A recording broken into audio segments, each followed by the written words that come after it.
Argentina কেন আমি support করি, পেলের পরে এই বিশ্বে ফুটবলের জগতে ম্যারাডোনা চলে আসছে। তো ম্যারাডোনার খেলা আমার খুব ভালো লাগতো। এরপর থেকে আমি ওই আর্জেন্টিনার প্রতি আমার একটা দুর্বলতা বেড়ে গেল একটা মাত্র ওই ম্যারাডোনার কারণে। এই কারণে আমাদের পরিবারের সবাই আর্জেন্টিনা সাপোর্ট করে। আমি অন্য এবার যে কট্টর তা না, যে ভালো করলে তাকে সাপোর্ট করি, তবে মূল দলটা হচ্ছে আর্জেন্টিনা। আর আজকের খেলার কথা বলছেন, আমি খেলাটা দেখছি, উপভোগ করছি।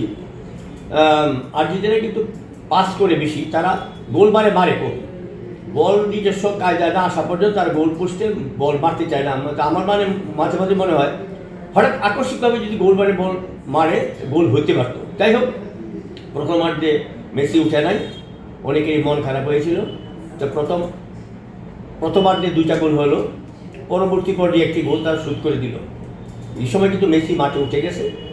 তো মেসি বল কাটে এমন একটা শট দিল যে ফ্রি কিক করলো, যেটাকে বলে, এটা কি ইগোরের মতো চোখ, এবং বলটা বসানোর পর সে প্লেয়ারের দিকে গোল পোস্টে তাকালো, আমি লক্ষ্য করলাম। এবং ওই জর্ডানের 2টা প্লেয়ারের মাঝখানে যে ফাঁকটা খুঁজে পেল, এটা একটা আর্টিস্টিক, এটাকে বলে আর্ট। এবং এই ফাঁকটা দিয়ে বলটা সোজা গোলকিপারকে বিভ্রান্ত করে বলটা জালে ঢুকিয়ে দিল। এই হচ্ছে মেসি। এবং মেসির এই যে খেলার ব্যাকরণটা, এটা অনেকেরই নাই। এর জন্য মেসি অত্যন্ত চমৎকার। মেসি এর মধ্যে অনেক গোল করেছে, সে 5টা-6টা গোল করেছে এই পর্যন্ত 3টি খেলায়, হয়তো সামনে আরও খেলবে।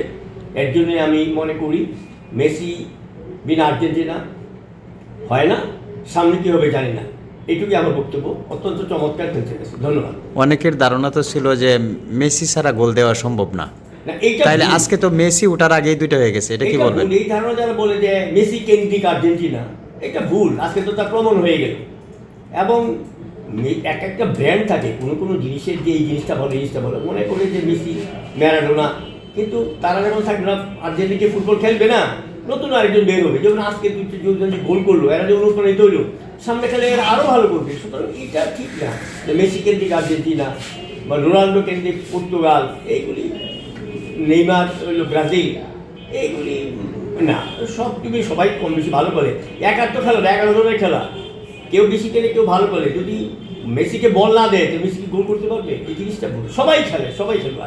আচ্ছা, আপনার কি মনে হয় এবারের বিশ্বকাপ কি আর্জেন্টিনা ফাইনালে যেতে পারবে কিনা, বা কাপ নিতে পারবে কিনা? এখনো আমি তো আশা করি, তবে এখন পর্যন্ত নকআউটটা শুরু হলে আমি বুঝতে পারবো কি অবস্থা। এর আগে নকআউটটা শুরু হলে বোঝা যাবে, এবং সকল দলে পারফরমেন্স। এইবার কিন্তু একটা কথা বলি, আগে যে বিশ্বকাপগুলি হয়েছে যে মার কাট, এবার কিন্তু মানুষের এই মার কাট একটা রব, দিন রাত 24 করে খেলা পাগল ছিল মানুষ, এটা দিন দিন কমে আসছে। অর্থাৎ ভালো প্লেয়ারের অভাব 2-1 ছাড়া। এই জন্যই একটা সমস্যা হচ্ছে। এখনও বলতে পারবো না যে কে চ্যাম্পিয়ন হবে। আমি তো আর্জেন্টিনার কথাই বলবো। আমার বক্তব্য আর্জেন্টিনার চ্যাম্পিয়ন আমার ধারণা আর কি। অন্য টিমও হতে পারে, এমন আছে একটা টিমকে আমরা গণায় ধরলাম না, একদিন এমন খেললো সেও চ্যাম্পিয়ন হয়ে যেতে পারে। যেমন পাওলো রুসি মাদকাসক্ত মামলায় জেলে ছিল, জেল থেকে ছাড়া পেয়েই ওই আমার মনে হয় এটা ফ্রান্সের বুধের প্লেয়ার আইসাই গোল করে সে তারাই চ্যাম্পিয়ন হয়ে গেল। এইরকম বলা যায় না, হঠাৎ হয়ে যেতে পারে। কখন কি হয় কেউ বলতে পারে না। এটা খেলাই ক্রিকেট খেলার মতো লাস্ট বল পর্যন্ত যেমন বলা যায় না, ফুটবলটা অনেকটা এরকমই, যে একটা খারাপ দল একদিন ভালো খেলতে পারে, ভালোটাও খারাপ খেলতে পারে, এই ধরনের হয়ে যায়। কাজেই খেলা তো খেলাই। এইটুকুই বক্তব্য।